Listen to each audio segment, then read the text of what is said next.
Alam nyo mga boss, yung mga ganitong klaseng alimasag na nagpalit ng kanyang tawag dito pagka nagluno, natabak to. Kaya mo magpapalit pala ng kanyang shell.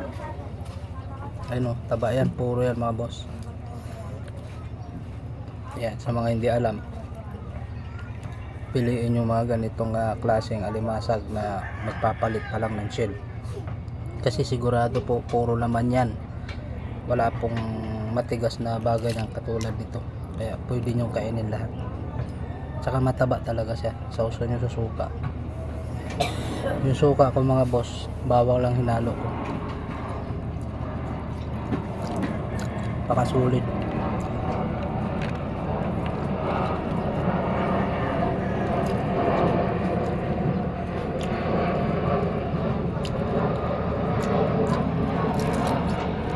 Lambot, mataba talaga.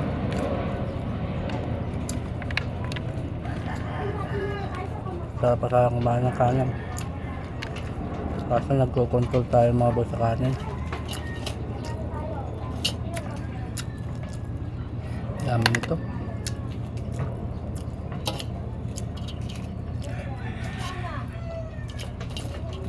Time dito wala yung anak kong lalaki, nagtinda ng alimasag, yun ang hanap buhay niya.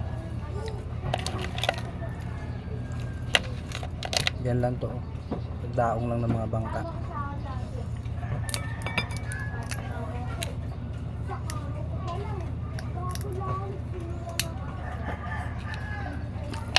Nasaan yung pangarap kong